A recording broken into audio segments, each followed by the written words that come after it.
compartir con usted mi opinión. No más cantidad es más calidad. Esa premisa que nos decían nuestros abuelos, a mayor cantidad, mayor calidad, o a mayor cantidad, mayor gusto para el cliente. No sucede eso en política. Estamos en una campaña que ya inició, oficialmente en octubre por supuesto, pero que ya inició y donde el panorama nos dice que podremos tener 20 o más candidatos a la presidencia de la República. Pero no solamente eso, es que también vamos a tener la misma cantidad de listas para diputados. Esto no quiere decir que a más cantidad vayamos a tener más calidad. Lo que nos muestra es un país que está políticamente muy atomizado y que el descrédito de la clase política ha pululado una gran cantidad de partidos que en muchas ocasiones tienen muy pocos seguidores y lo que hacen es forzar siempre a una segunda ronda electoral y, sobre todo, dejarnos un mundo inhóspito, porque no sabemos quiénes van a estar en esa segunda ronda electoral, porque los porcentajes de clasificación bajan. O sea, estamos ante una elección atípica en la historia de nuestro país. Esa es mi opinión.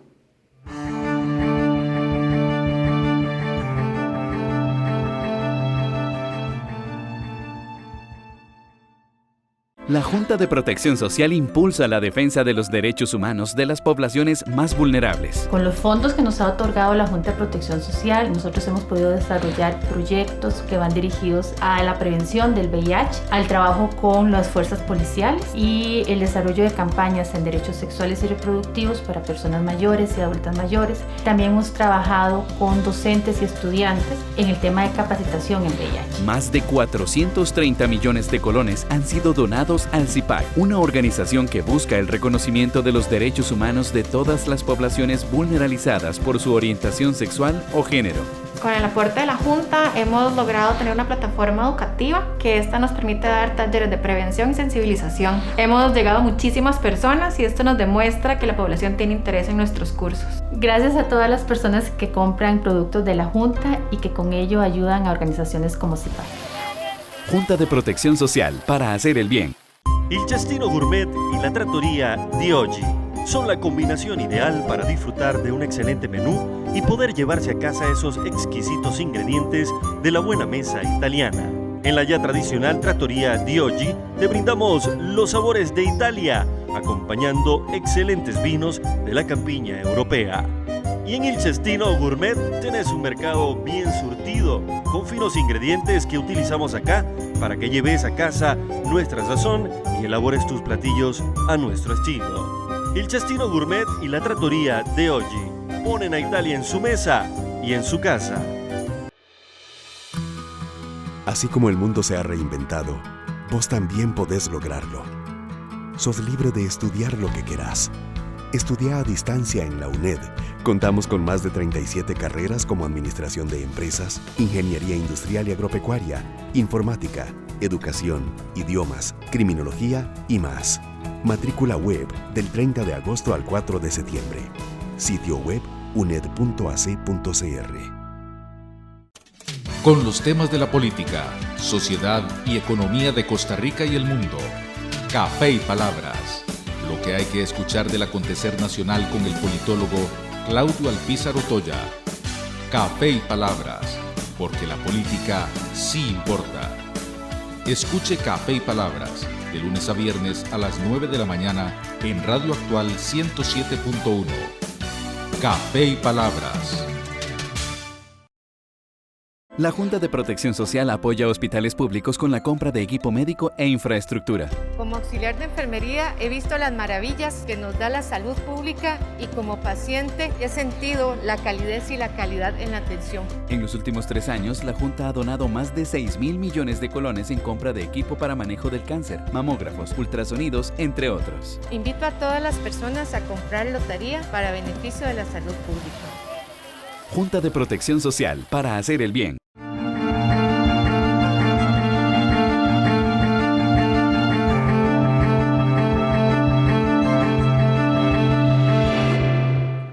Seguimos o continuamos con la conversación con candidatos a la presidencia de la República. El día de hoy hemos invitado al doctor Rodrigo Chávez Robles, quien es el candidato a la presidencia de la República por el Partido Progreso Social Democrático. Con él vamos a conversar de política y sobre su visión de la situación del país. Rodrigo, qué placer tenerte nuevamente aquí en Noche Sin Tregua. Muchísimas gracias, Claudio. Es mi segunda entrevista y me encanta siempre saludarte y saludar a tu audiencia. No, muchas gracias. Cuando te entrevisté eras exministro de Hacienda, recuerdo hace varios meses. La pregunta de inmediato que se le viene a uno a la mente, ¿se te ocurrió alguna vez ser candidato a la presidencia de la República antes de hoy, antes del presente? ¿Lo habías tenido en tu hoja de vida? ¿Te habías imaginado? Estuviste 30 años fuera del país. No, nunca me había imaginado, nunca aspiré, nunca soñé con ser presidente de la República. Lo que pasa es que, de alguna manera, Claudio, la vida, yo soy creyente, Dios me fue llevando por un paso, por una ruta académica y profesional que yo creo le otorgan a Costa Rica y mi llegada al país la experiencia y las herramientas que necesita el país en esta circunstancia. Y si la circunstancia es tal que yo he tenido experiencia en 42 países tratando de arreglar y en muchos arreglando las situaciones, bueno, me parecía que es importante dar el paso al frente y contribuir. Yo no ando buscando un trabajo, no era por eso. De hecho, yo me nominé solo para presidente. ¿Te surge y no para la inquietud en meses recientes? Me surge la inquietud y te voy a decir que es culpa mía, en realidad esto, porque yo rajé tanto con ser tico en mis años afuera del país. Yo le decía a los alemanes, Costa Rica, país sin ejército. Le decía a algunos colegas del Banco Mundial, hay 185 nacionalidades. Es una diferencia cultural enorme, ¿verdad? Y les decía yo a los países donde tal vez no había tanta democracia, Costa Rica, democracia sin interrupción desde tal año. País que sin ejército derrotó a los Estados Unidos en 1856, por lo menos a los filibusteros. País honesto, igualitario, con igualdad de oportunidades. Y vine... Pero todo ese menú como que no hay. De allá no hay.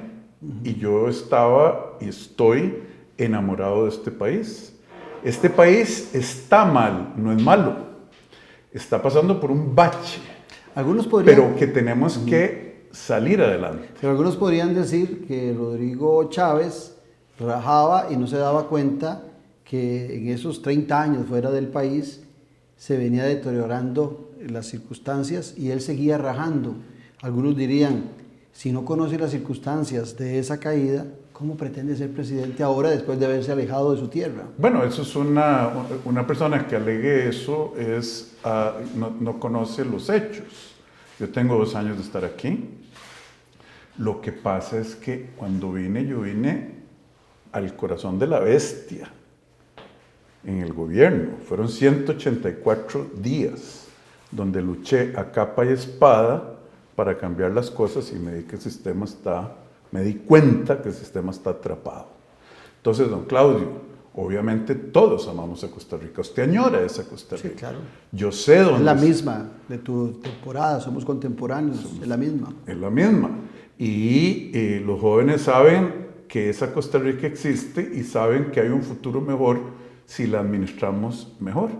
Entonces, yo nunca dejé de estar conectado a Costa Rica. Tengo 2 años, yo soy muy estudioso y me doy cuenta cuáles son los desafíos y creo honestamente que mis habilidades, preparación académica y experiencia internacional son lo que Costa Rica podría beneficiar a este país en un gobierno que quiera hacer las cosas y tomar las decisiones valientes. Ahora, ha sido un técnico de muy buena calidad, un técnico a nivel mundial.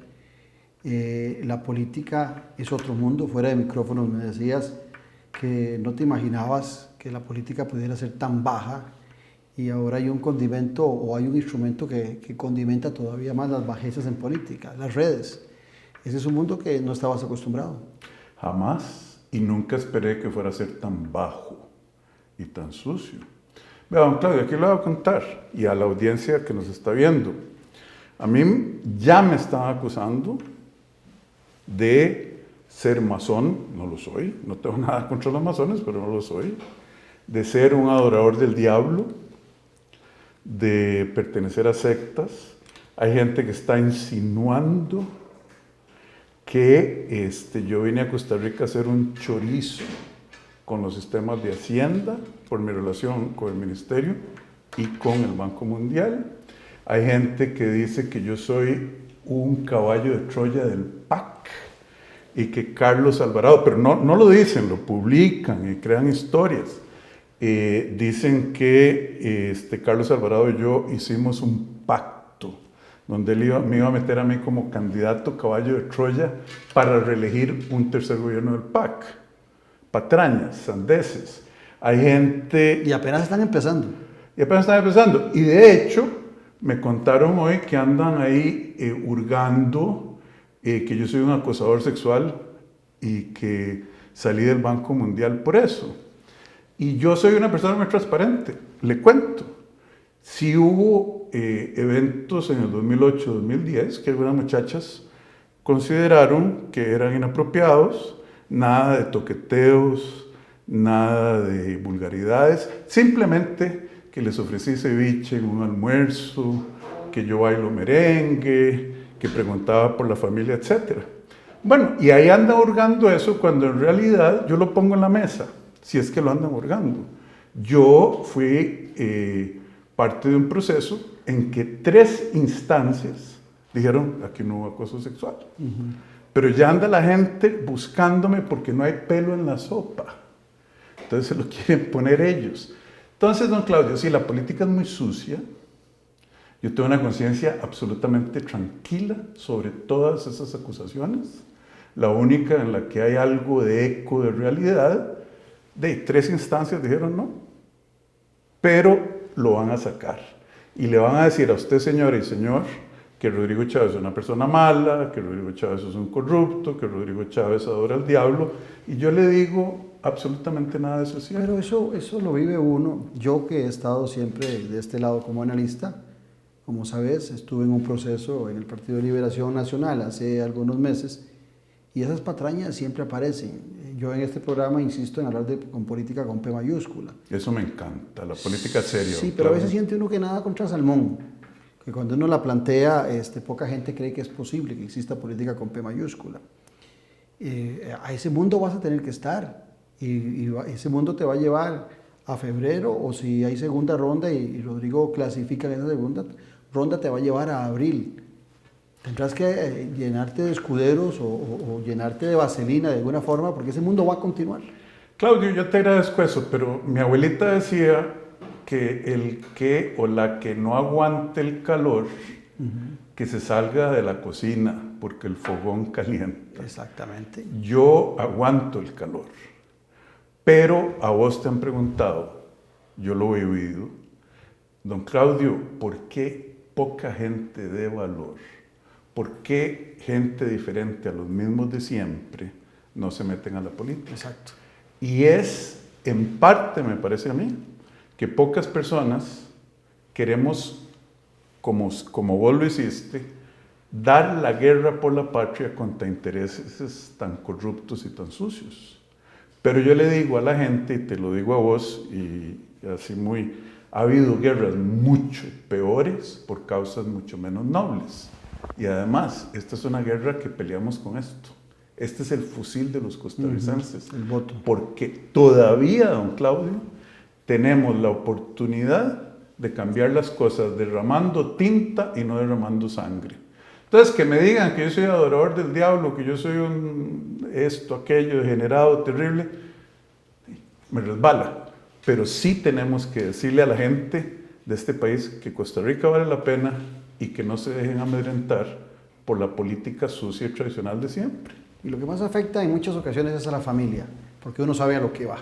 Entonces la familia es la que normalmente se siente más afectada. Rodrigo, pero veamos, entre las cosas que dijiste que la gente te señala, salió el nombre de Carlos Alvarado y del PAC. Te guste o no te guste, tienes que agradecerle al PAC esos 6 meses y que la gente conociera que Rodrigo Chávez, un hombre brillante que estaba fuera de Costa Rica trabajando en en altos niveles de la economía, existía, y también esa salida abrupta te dio dentro del marco de un grupo de gente una visualización que es lo que te tiene hoy ahí sentado como candidato a la presidencia de la República. Te guste o no te guste, algo le debes al PAC. No, yo le debo al señor presidente de la República algo mucho más valioso que eso, Claudio. A mí me llamó él después de que mi mamá, siendo una persona mayor, viejita y muy enferma, perdió a la hija, mi hermana, que la cuidaba en un periodo de 5 semanas de diagnóstico a muerte, cáncer del hígado, terrible. Y yo viviendo en Indonesia. Y ella viviendo aquí. Yo no pude venir ni al entierro de mi hermana. Y los 9 meses desde que yo llegué hasta que mi mamá murió no tienen precio. Y fue gracias a que Carlos Alvarado de alguna manera le añadió a lo que ya yo quería hacer, que era venir a ayudar a mi mamá, cuidarla porque mis hermanas también viven en el extranjero, la oportunidad de servir a la patria. Yo estoy enormemente agradecido, pero yo no buscaba la presidencia de la República. Nunca me pasó por la cabeza hasta que un grupo de amigos y yo nos juntamos y amigas y dijimos, ¿a quién apoyamos? Porque Costa Rica está en crisis. Yo dije, yo voy a trabajar de gratis, a montar programas de gobierno. Recorrimos muchos candidatos y no vimos opción. Y llegamos a la conclusión que uno de nosotros debía dar el paso adelante. Y bueno, yo no sé si me empujaron o me convencieron, pero yo lo dije. Y en esa decisión que tomaste y que estás reconociendo ese llamado del presidente Alvarado, en meses pasados cuando estuviste acá, no nos contaste quién fue el contacto entre vos y el presidente de la República. A nivel de transparencia, hoy podríamos saber quién los contactó, quién los juntó, por qué Carlos Alvarado llama a Rodrigo Chávez y nunca se habían visto, no se conocían. El presidente Alvarado no sabía de su existencia. Vos sí sabías que el presidente Alvarado existía, fue porque lo eligieron presidente de Costa Rica, si no antes de eso no sabías quién era. Mira, Claudio, yo me voy a morir con el clavo. Sí. Porque yo nunca estaba en una reunión del PAC, nunca había hablado con el presidente, nunca había tenido relación con ningún ministro de este gobierno, nunca. Y de un momento a otro suena el teléfono, necesitamos un ministro de Hacienda, usted tiene las calificaciones, usted vendría a ayudar a la patria. Y el presidente me empezó a hablar de salario. Mire, es que yo pago, mejor no hablemos de eso, enfoquémonos en cuál es la misión, llegamos a acuerdos. Yo le pregunté al presidente, mire, don Carlos, cuénteme quién le dio mi nombre. Y entonces lo pregunté en 2 veces. Una vez vacilando, porque yo sé que es vacilando, yo le tengo... obviamente se quedó vacilando, me dijo, no, lo encontré en LinkedIn o en LinkedIn. Y yo, bueno, bromeando. La otra vez me dijo, no te voy a decir, o no le voy a decir ministro, porque no quiero que usted sienta que le debe nada a nadie. Y ahí llegó la conversación, nunca me contó.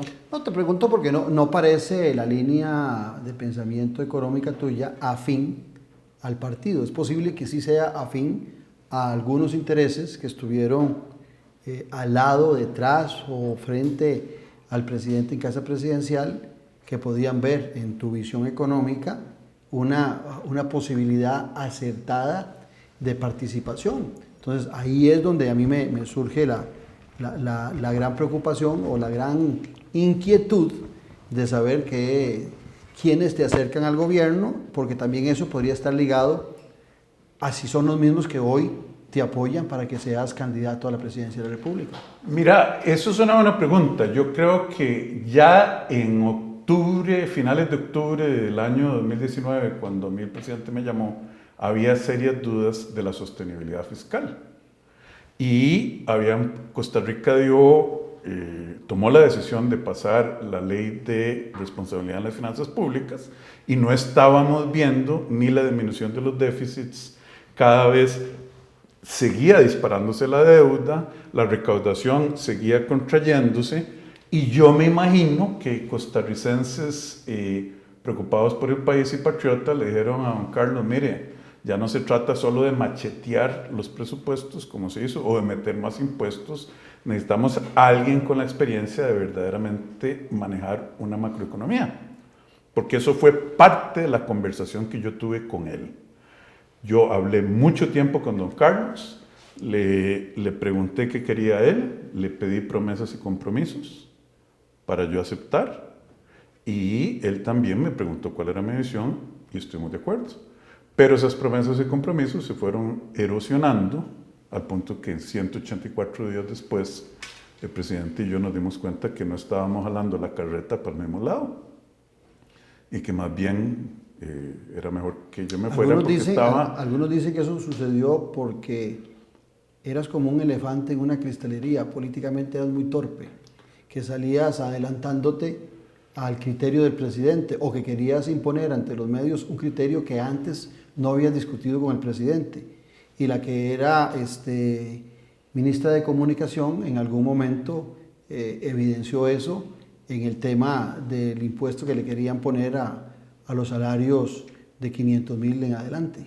No evidenció nada, mintió, porque la realidad de ese impuesto que nunca pasó, y ahí me permitís un paréntesis. Claro. Mucha gente me acusa a mí de ser Mr. Impuestos, de estar metido, de haber estado metido en el aumento del IVA. Todo eso pasó cuando yo no existía en Costa Rica, cuando yo estaba allá. Eso es como culparlo a usted, don Claudio, del holocausto en los años 40. Usted no había ni nacido. Exactamente. Okay. Entonces, matemos ese fantasma porque aquí hay muchos mitos. Lo que pasó fue, el presidente llamó a una reunión de emergencia cerca del 6 de marzo del 2020, el primer caso de coronavirus, y dijo, ¿qué es esta situación?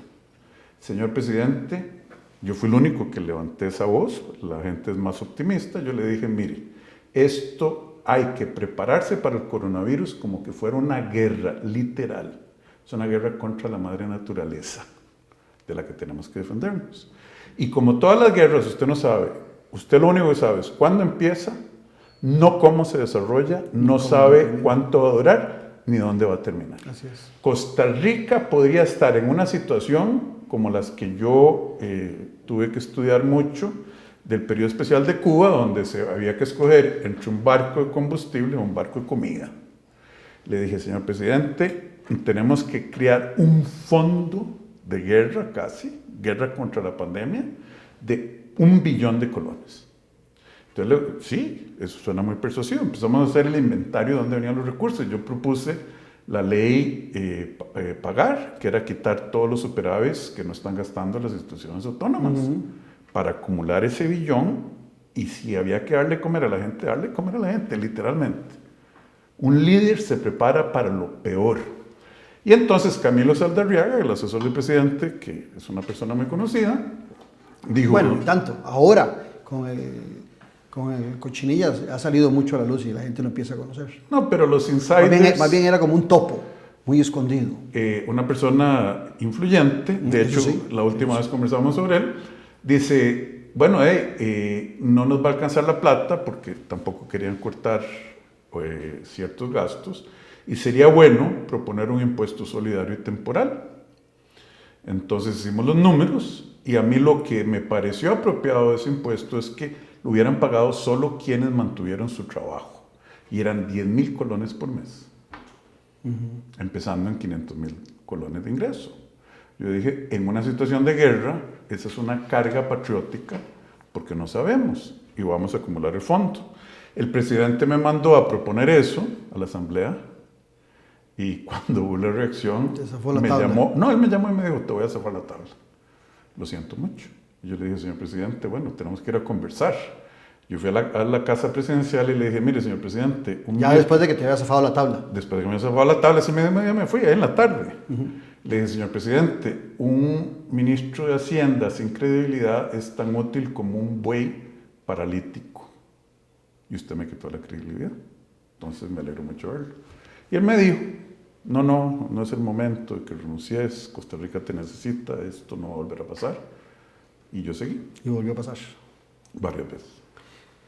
Ahora, recientemente, casualmente, ahora que sale el nombre de Camilo Saldarriaga, que estuvo muy ligado, o está muy ligado con el tema del caso de corrupción de Cochinilla, uno de los imputados, que no recuerdo ahora, Solís Murillo, que era el gerente de finanzas del CONAVE, hizo referencia de que exactamente Camilo Saldarriaga tenía que ver mucho con los cambios que se hacían en el presupuesto de Hacienda y que muchas de las cosas que hoy se critican en las modificaciones que se hacían en el CONAVI era por recomendación de Camilo Saldarriaga, que hablaba con el ministro de Hacienda correspondiente. Algunas fechas de las que da este señor Solís Murillo coinciden con tu época como ministro de Hacienda. Sí, coinciden en los 184 días que yo estuve ahí, y lo que el señor Solís dijo es que ellos se habían reunido con la predecesora del Ministerio de Hacienda, etcétera. No dijo que se habían reunido conmigo, pero lo que sí dijo es que yo tenía conocimiento que había un déficit en CONAVI. Yo como ministro de Hacienda tenía un conocimiento de todos los déficits en todas partes. No dijo que yo había actuado ni de manera positiva ni negativa sobre esos déficits. Pero sí llegó Camilo Saldarriaga en ocasiones a tu despacho a intentar modificar algún presupuesto, a recomendarte. No, por supuesto. Yo te lo dije la vez pasada, don Camilo. La vez pasada me dijiste que tenías la idea de que eso sucedía, pero que en el caso tuyo no había sucedido. No. Ahí está, en el programa anterior. Bueno, vamos a ver. Yo lo que te dije la vez pasada es que Camilo Saldarriaga tiene mucha influencia. Eso sí. Tenía. Sí. Y dice hablar a nombre del presidente. Entonces, yo te pregunté, ¿a vos te pasó? Y me dijiste, no, en el caso mío no. No. Lo que yo hice fue decirle, don Camilo, el presidente es mi jefe, no usted.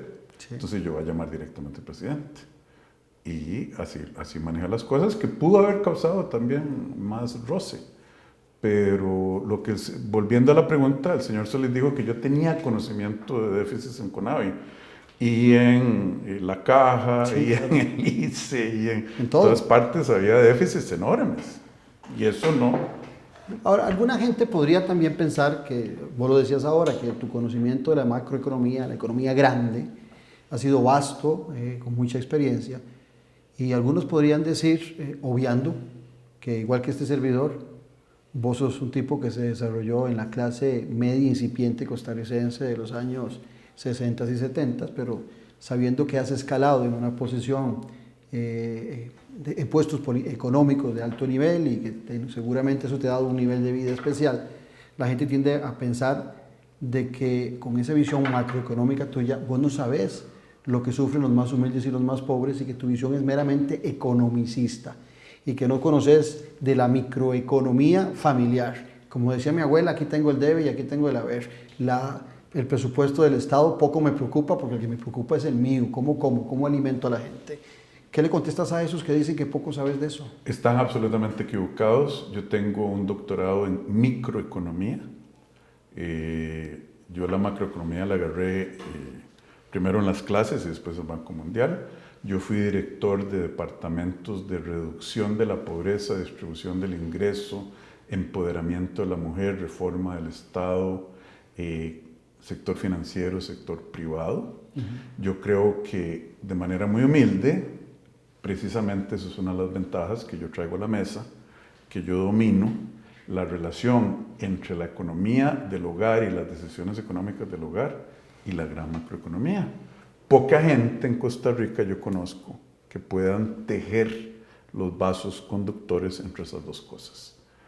Te lo digo, mis primeras investigaciones en el Banco Mundial fueron sobre microfinanzas, banca de desarrollo y finanzas rurales y agricultura. Ahí está el récord.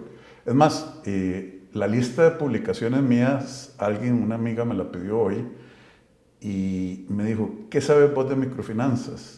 Y le mandé, que serán 9 o 10 artículos y reportes que yo escribí sobre eso.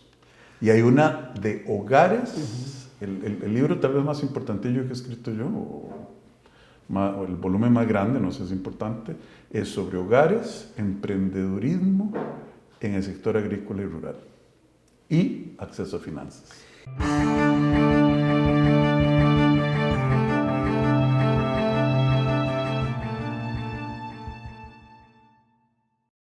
Con el trabajo de la Junta de Protección Social se promueve la calidad de vida de personas con discapacidad. Con el apoyo de la Junta brindamos autonomía e independencia personal a las personas con discapacidad y así mejoramos su calidad de vida. En los últimos 3 años, la Junta ha destinado más de 5.000 millones de colones a organizaciones que brindan atención integral a personas con discapacidad. Con el aporte de la Junta de Protección, nosotros podemos brindar diferentes talleres, entre ellos educación, taller de electroescritura, informática, educación para el hogar, artes industriales, hidroponía y también servicios que brindamos, entre ellos alimentación y salud. También podemos sacar más opciones para que lo haga manualmente. Gracias por comprar los números y ayudar. Gracias por comprar productos de la Junta. Junta de Protección Social para hacer el bien. Il Cestino Gourmet y la trattoria di oggi son la combinación ideal para disfrutar de un excelente menú y poder llevarse a casa esos exquisitos ingredientes de la buena mesa italiana. En la ya tradicional trattoria di oggi te brindamos los sabores de Italia, acompañando excelentes vinos de la campiña europea.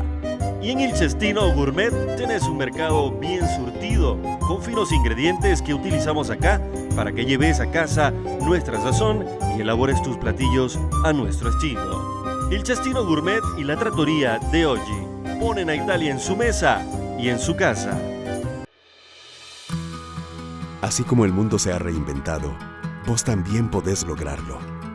Sos libre de estudiar lo que querás. Estudia a distancia en la UNED. Contamos con más de 37 carreras como Administración de Empresas, Ingeniería Industrial y Agropecuaria, Informática, Educación, Idiomas, Criminología y más.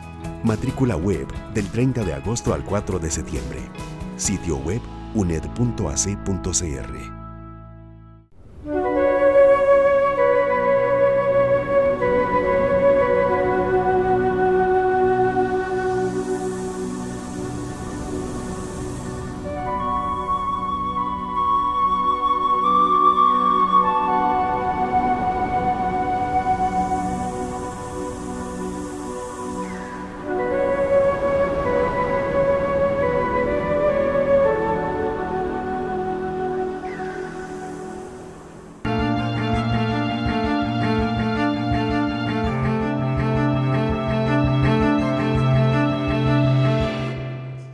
¿Y no crees que una actividad que hace algunos días estabas programando, donde era una cena en Clunión, un almuerzo, a $1.500 ayudó a incentivar esa percepción de la gente de cómo un político organiza un almuerzo de 1 millón de colones por persona dentro del marco de las necesidades, dentro del marco del sufrimiento que hay, y un político haciendo un almuerzo de 1 millón? ¿No ayudará también eso a una percepción negativa? Que al final de cuentas no se hizo, no lo han hecho el almuerzo todavía. No lo hicimos. Mira, ¿no lo hicieron ¿por qué? ¿Por el mismo tema? Mira, no, porque vamos a ver, diferenciamos dos cosas. Una es mi experiencia profesional y académica, que dicen no permite entender los problemas microeconómicos. Eso es falso, porque lo acabo de mostrar. La otra es la experiencia de vida y la pregunta que yo te oigo decirme: Mae, sos un burgués. Y yo te voy a decir, yo vengo del Paseo de los Estudiantes, en una casa con un baño para 6 hijas y tu servidor, y papá y mamá. Había como decíamos antes, un excusado de una ducha, sí. En una casa de Zaguán. Yo fui a la escuela de Buenaventura Corrales, al edificio metálico. Yo tenía 2 pantalones cuando tenía 15 años, y los 2 eran azules porque eran el uniforme del colegio, y un par de zapatos. A mí no me salgan con ese cuentico de que yo soy un hombre de 4 sacos, eso sería mentira, o 4 trajes. Yo no soy una persona clase media hoy en Costa Rica, sería ofender a Dios e insultar la inteligencia. Pero eso es parte de un éxito profesional que has tenido y no es ningún pecado. Entonces, yo sé lo que se siente no tener, y sé lo que se siente progresar en la vida, gracias a Dios. Entonces, que me digan, yo no nací con cuchara de oro. Ahora, el tema del almuerzo es un tema de que alguna gente lo agarró. Era un almuerzo privado para gente que había dicho si vamos a poner plata. Y hicieron un afichito para que estuvieran las cuentas, porque nosotros no aceptamos plata en efectivo. Tenemos un fideicomiso que filtra de dónde viene la plata y había que depositar en las cuentas de ese fideicomiso por transparencia, para evitar narcotráfico, para evitar cosas de ese tipo. Y lo empezaron a circular entre las 20, 30 personas que ya habían dicho vamos a poner plata. Entonces les dijimos, hagamos un almuerzo. Y alguien lo filtró. ¿Y no era más fácil que hubieran dado la plata y que no hagan el almuerzo? Sí, hubiera sido más fácil. Pero digo porque no se ventila. Te lo digo porque nosotros en el Movimiento Esperanza Nacional hicimos algo parecido, hicimos igual un post de la actividad con las cuentas, pero la cena de nosotros era 30,000 colones por persona. Nosotros tenemos que darnos cuenta, Claudio, que no tenemos los 5,000 o 6,000 millones, vos sabes el número exacto, de deuda política que tiene Liberación. 5,000, 6,000 millones de colones. Nosotros no tenemos a los grandes donantes que tienen otros partidos políticos. Hay gente de recursos pero en progreso. Esos de $1,500 no serán grandes donantes, pero no son pobres costarricenses. No son costarricenses pobres. Hay un grupo importante, empresarial, económico, que está con vos para pagar $1,500. Hay un grupo de personas que están dispuestas a invertir 1 millón de colones en tratar de darle a este país una opción que nos saque del bache en que está. Sí, y es un grupo pequeño, porque ese almuerzo iban a ser 20 personas. Y no hay compromisos políticos con ellos, no te obligan a asumir alguna posición ideológica, alguna posición económica.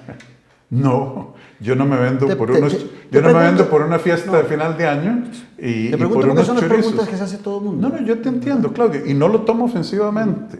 Yo lo que le quiero decir a la gente es que por $1,000, 1,500 o $1 millón, Rodrigo Chávez no tiene precio. Lo único, vea, don Claudio, habían dicho que dice, los perros viejos no aprenden trucos nuevos. Yo a mis 60 años no aprendí a robar, ni a hacer tratos políticos. Vos decís el elefante en la cristalería. En la cristalería. Mentira, yo lo que sé es que los valores no se negocian, que el bienestar de un pueblo es sagrado, que robar en el gobierno y tomar políticas públicas que beneficien a pocos a costa de muchos es absolutamente inmoral. Yo no voy a aprender esos trucos a esta edad de mi vida. Soy un perro viejo en ese sentido. Hablando de perros viejos, la relación entre dos perros viejos, el Banco Central y el Ministerio de Hacienda. Yo he insistido que en esta gestión, Rodrigo Cubero, presidente de la Junta Directiva del Banco Central, y se lo dije a él aquí, en esta misma mesa, en muchas ocasiones ha funcionado como el ministro de Hacienda. Se le ha olvidado que su papel no tiene que tener ese protagonismo y que su papel se concentra mucho en el tema de inflación, en el tema de empleo, debería estar en el tema de controlar divisas y demás en nuestro país. ¿Estás de acuerdo en ese papel protagónico que ha tenido Rodrigo Cubero, que tanto lo tuvo con vos como con el actual ministro de Hacienda, donde en muchas ocasiones él es quien responde por el gobierno cuando se supone que el presidente, la Junta Directiva y el Banco Central gozan de total independencia a pesar de ser escogido, en este caso de Rodrigo Cubero, por el presidente de la República? Mira, me vas a tener que acordar cuando Rodrigo Cubero habló de temas fiscales cuando yo era ministro, porque si así lo hizo fue que se me escapó, porque no lo hubiera permitido. Después de lo que pasó el 29 cuando yo salí de Hacienda a finales de mayo del 2020, sí, yo he visto un aumento en el protagonismo de Rodrigo Cubero comunicando temas económicos. Pero eso se lo deberías preguntar a don Elian. ¿Pero te parece que haga esa función? No. Vos que has estado en 42 países viendo cómo funcionan los bancos centrales, la economía y el poder ejecutivo. Eso no es normal. Lo normal es que haya una división en los países en que hay independencia del Banco Central, pero Costa Rica tiene un problema de credibilidad con el Fondo Monetario, con las agencias calificadoras, y ese es un lenguaje que no todos dominamos, especialmente si uno es abogado. Entonces, lo que yo me imagino está pasando es que hay un balance entre otorgar la credibilidad al sector privado de que las finanzas están siendo bien manejadas, eso lo puede hacer Rodrigo Cubero porque es un profesional distinguido en la materia, y la independencia del Banco Central. Tal vez es que él sea un mejor vocero, pero para esos temas, te digo, no es normal, pero me parece que es producto de las circunstancias que tenemos. Bernal Jiménez, hijo, Bernal Jiménez Chavarría, es parte de la gente que está con vos y él fue directivo del Banco Central hace muchos años. Y recuerdo que renunció en el gobierno de la presidenta Chinchilla, o le pidieron la renuncia, no tengo precisión si fue que se fue o lo fueron, como dicen popularmente. Y en aquel momento él estaba sumamente molesto del lobby que hacía en aquel tiempo el vicepresidente de doña Laura Chinchilla en el Banco Central, el señor Lieberman. Eso le hace un daño terrible a esa independencia que vos estás hablando. O sea, no es nada nuevo ver a funcionarios del Poder Ejecutivo intentando influir en el Banco Central, y lo peor, en muchas ocasiones son funcionarios que, aparte de ser de gobierno, representan intereses económicos muy fuertes. Absolutamente, absolutamente, eso no le da credibilidad a nadie. Yo creo que Costa Rica, las instancias de decisión de políticas públicas están contaminadas con intereses particulares de grupos particulares que usan su poder político, electoral y financiero para avanzar agendas que no son para el bien de la mayoría, sino son para pocos que ellos representan, y que no ha habido cantidad suficiente de personas, como en el caso que me contás de don Bernal, que se paren y digan, no señores, no señoras, esto no se vale y no lo voy a dejar pasar. Yo creo que lo que vos describís se aplica al Banco Central, pero también se aplica en el MAG, también se aplica en el MINAE, se aplica en el Ministerio de Educación. ¿Cómo puede ser, Claudio, hablando de microeconomía y del bienestar de las familias, que en Costa Rica no hayamos mejorado la tecnología agropecuaria con las moléculas agroquímicas en 20 años para proteger a los importadores de lisofatos, entre otros? Lisofatos son unos venenos que le echan. Son venenos terribles. De hecho, la marca más conocida de lisofato se llama Roundup, que la producen en Alemania. Y yo creo que en Alemania no se puede producir, transportar ni aplicar ese producto. Lo produce Bayer, que está domiciliada aquí. Y aquí se tira por todos lados. ¿Por qué cree usted, don Claudio, que eso estamos comiendo de eso? No solo estamos comiendo, estamos exportando, pero ¿por qué es que no hemos podido reemplazar esos lisofatos? Porque los importadores, los grupos de interés, van donde el MINAE, van donde el Ministerio de Agricultura, hacer lobby, y me dice, es que si usted importa eso, la realidad de las cosas es, si usted permite la importación de productos más productivos, más amigables para el ambiente y más baratos, me saca a mí del negocio.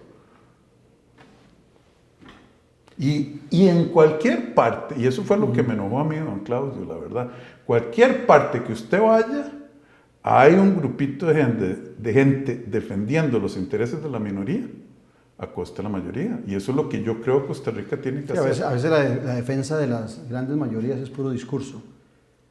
Hay muchos que no lo hacen. Ahora, hablabas vos de que fuiste el único en el Consejo de Gobierno que le dijo al presidente Alvarado de lo que podía representar la pandemia del COVID durante este periodo que estamos viviendo. Recuerdo que también en aquel programa que tuvimos, vos hablabas de 11.5, 11.2 de déficit fiscal para ese año, y al final fue 8 punto algo, y alguna gente dijo, bueno, es que el ministro, ese ministro de Hacienda, Chávez Robles, nos estaba asustando de que íbamos a estar en un 11 de déficit fiscal, que también yo creía que hacia eso íbamos. ¿Qué pasó? ¿Qué también hizo el gobierno de Carlos Alvarado? Que al final de ese cierre, donde vos nos advertías de un 11, y resto, terminó siendo un 8, y un poquito. Bueno, empezamos por el principio. Yo lo que dije es, si los presupuestos de la República se ejecutan y los programas se ejecutan tal como los ha anunciado el Ministerio de Hacienda, la traducción de esos números es un déficit del 11.5. Pónganse vivos, pellizquense, porque eso es un déficit excesivo. Hice la advertencia. Si usted sigue comiendo mal y tomando licor, algo le va a pasar. Bueno, en ese periodo, ¿qué fueron lo que hicieron? No aprobaron muchos préstamos que iban a hacer transferencias a la caja. Aquel famoso 10% no se lo dieron a la caja. No aprobaron el fondo de avales, gracias a Dios, porque eso no es un buen programa. No restringieron las transferencias y fueron cerrando el déficit. A mí me parece que si yo contribuí en algo a que el déficit, con ese llamado de Clarín, a que el déficit fuera menor, cumplí mi función. Pero yo lo que dije fue, De acuerdo a sus números, señor ministro de Hacienda y público costarricense, si se ejecuta lo que están diciendo van a ejecutar, este va a ser el Entonces, déficit. lo que te entiendo es que no ejecutaron. Restringieron mucha inversión en infraestructura social y demás, y eso bajó. Eso bajó el déficit. Ahora, qué interesante, decís que los avales, gracias a Dios, no se aprobaron. El fondo de avales. Sí, algunos grupos muy poderosos han insistido en eso. Hay banqueros que se venden como economistas, que venden el fondo de avales como la gran salvación. Yo entiendo que el fondo de avales, tal y como está planteado, es un fondo de avales que pretende salvar a entes financieros, pero no al pequeño empresario, no al que está en una pymes. ¿Estamos equivocados los que pensamos eso? Absolutamente no, están en lo correcto. Lo que el fondo de avales pretende, para la gente que no está informada, es tomar 350 millones de dólares del BCIE, del Banco Centroamericano, y decirle a los bancos, pase la cartera que ya usted perdió totalmente, ya perdió al 100%, pásele el 80% al que paga los impuestos. Eso es en esencia. Y hay banqueros y lobistas del sector bancario que vienen a decir, no, eso es para reestructurar las deudas. No es el caso. La posibilidad sola de que los bancos le pasen al pagador de impuestos, a la señora que paga el IVA cada vez que compra manteca, solo esa posibilidad no se debe permitir. Y a mí me parece que esos 350 millones de dólares se pueden usar de maneras más inteligentes y apropiadas para las pymes, para los emprendimientos. No puedo dejar pasar ese comentario tuyo porque es un comentario que golpea a los intereses más poderosos. O sea, para aquellos que quieren encajonarte a vos con esos intereses, ese discurso en particular no va con esos intereses financieros, esos intereses bancarios. Que sea la crisis del 2008, sea la crisis de los 80 o sea la crisis actual, nunca sufren crisis. Vea, don Claudio, los alemanes tienen un dicho que es muy duro, que dice, todas las guerras, cuando terminan, dejan atrás 3 ejércitos. En alemán debe sonar más duro eso todavía. Las guerras, cuando terminan, dejan atrás 3 ejércitos. Un ejército de lisiados, un ejército de dolientes y un ejército de ladrones. Todas las crisis es lo mismo, si no se administran bien. En el 2008 hubo una crisis hipotecaria en los Estados Unidos, nos afectó, pero ¿qué hicieron? Plan escudo, hay que reactivar la economía. Y perdón que hable así, porque es que a mí me da cierto coraje. Y gracias a Dios por ese coraje, porque es lo que me tiene aquí. Entonces, aumentemos el gasto público en pluses, empleados públicos, etc. Alguien que hubiera querido arreglar la economía de Costa Rica o reaccionar apropiadamente a la crisis, hubiera invertido en infraestructura. Exacto. Ahí fue una jugada política que usó. Y es una visión de las mías, keynesiana. Invertir en infraestructura. Yo no soy ni keynesiano, ni liberal, ni monetarista. Yo lo que creo es que hay instrumentos de política económica cada uno de ellos que se aplican o se usan de acuerdo a las circunstancias. Yo hubiera estado muy de acuerdo, pero no. Entonces, le pusieron un barniz de legitimidad a lo que fue una jugada política para que en el 2008 y las elecciones que seguían, grupos de gente estuvieran contentos. Ahora... Es otro barniz. Eso es otro barniz. Démosle 350 millones de dólares de rescate al sector financiero con el barniz de legitimidad que es para las pymes. Es que, Claudio, ya te dije, me van a acusar, la izquierda me está acusando de ser de derecha, neoliberal y un montón de etiquetas. La derecha dice que yo soy del PAC. La verdad es que yo estoy parado en el centro y por eso me llueve de ambos lados.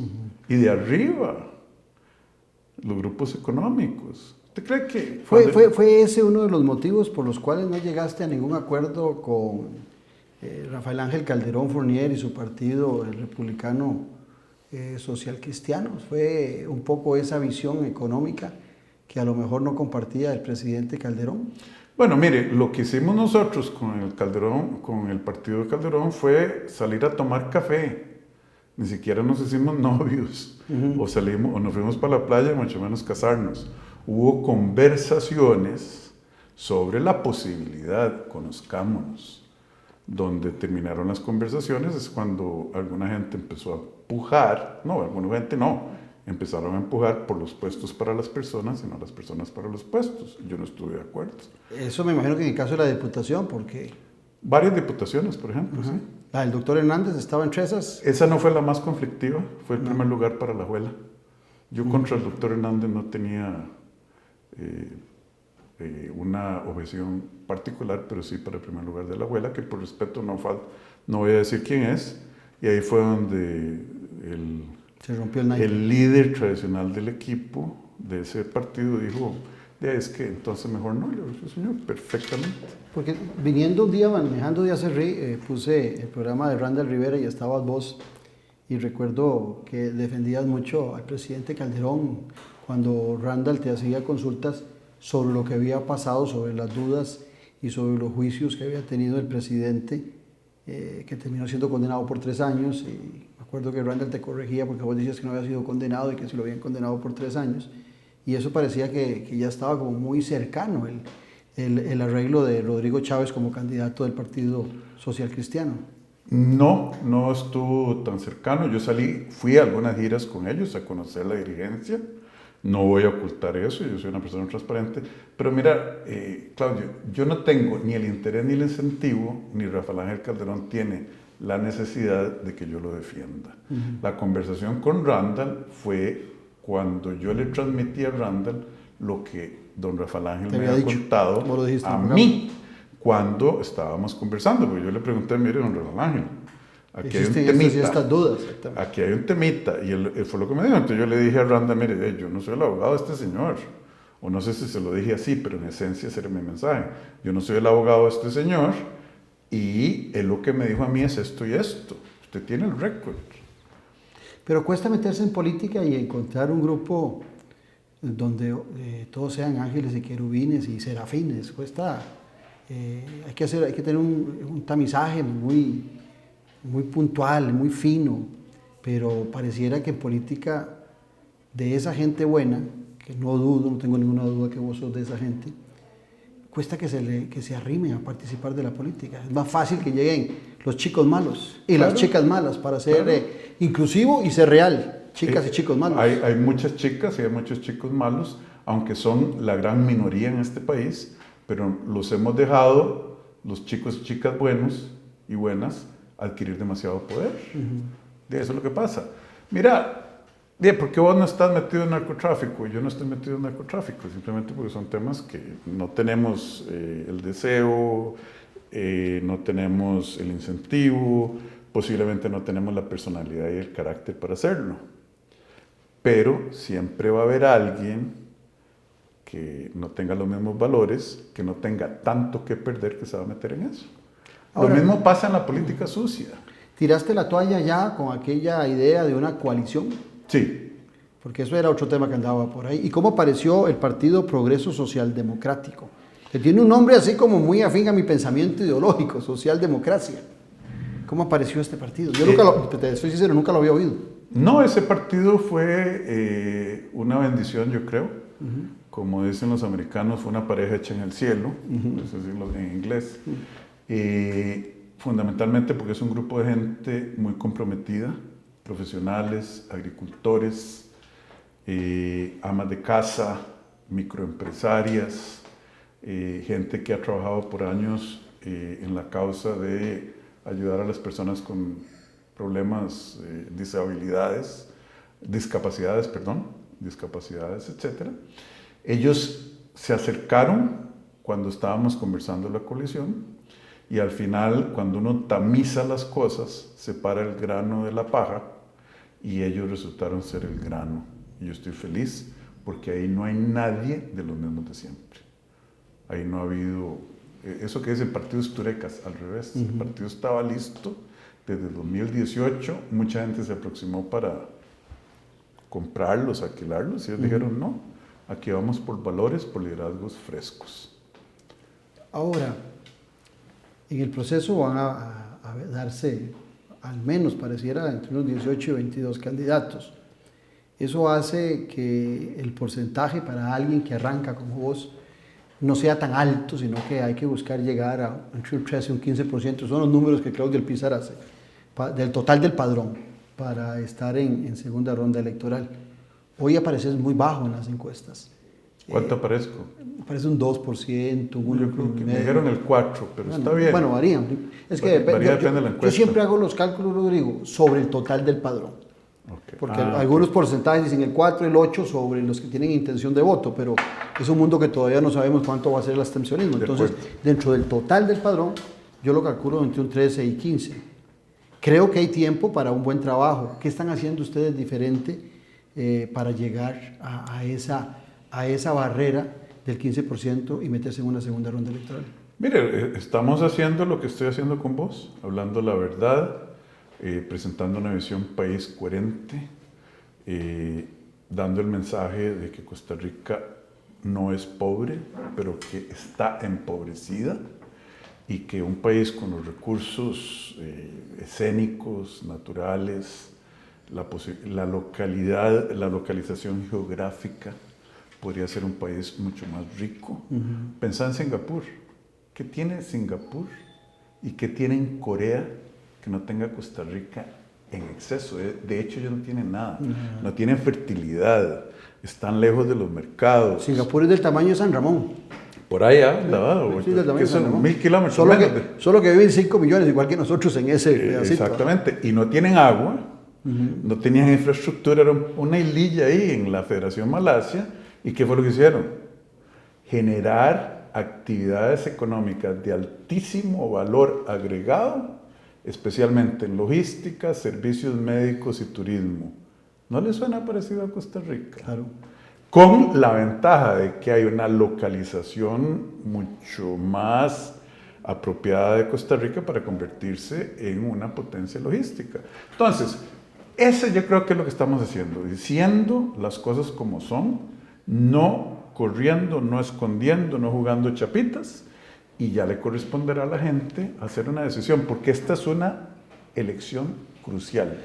Se nos va el tiempo y van a haber otras entrevistas. Aquí era más que todo para presentarte a la gente.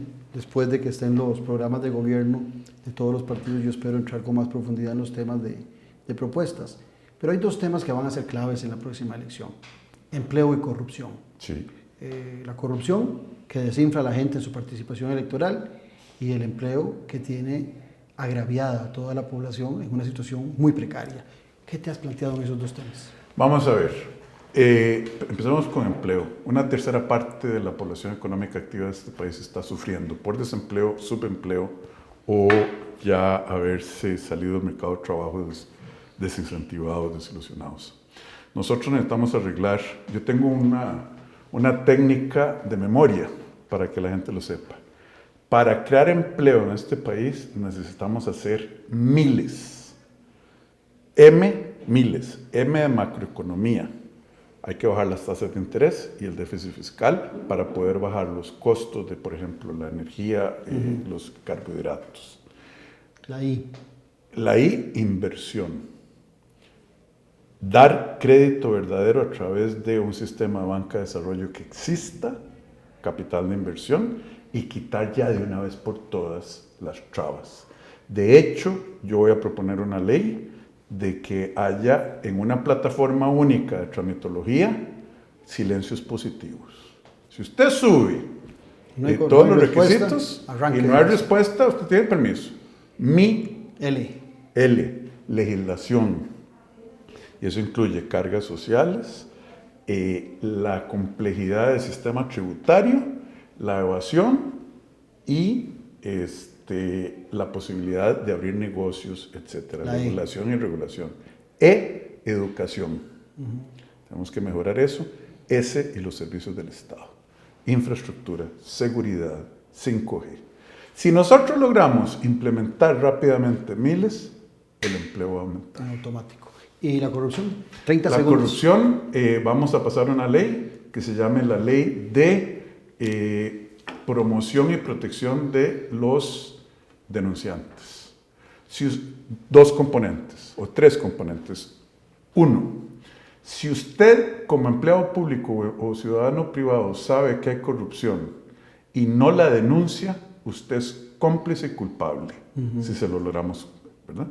Segundo, por pecado de omisión. Por pecado de omisión, como hubieran dicho en el padre aquel amigo nuestro. Sí. Pecado de omisión es pecado, cuando se trata de corrupción. Segundo, si usted denuncia y eso lleva a que el Estado recupere dineros robados y malversados, le va a tocar una recompensa. Eso en Estados Unidos se llama The Whistleblower Protection Act. No tenemos que inventar. En la cochinilla hubiera salido uno de pobre. ¿Y el último punto? No, y el último punto tiene que ver con cambiar a la gente.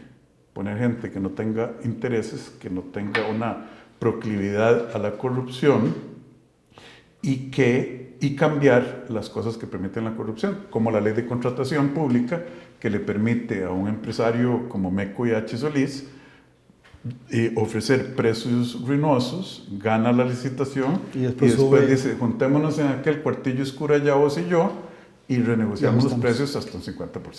Rodrigo, siempre es un gusto hablar con vos. Y salud, no brindamos. Por Costa Rica. Claudio, te agradezco muchísimo la invitación. Un gusto. Y a ustedes las gracias por habernos acompañado. Los espero en 8 días con otro candidato a la presidencia de la República, aquí en Noche Sin Tregua, haciendo política con P mayúscula. Un abrazo.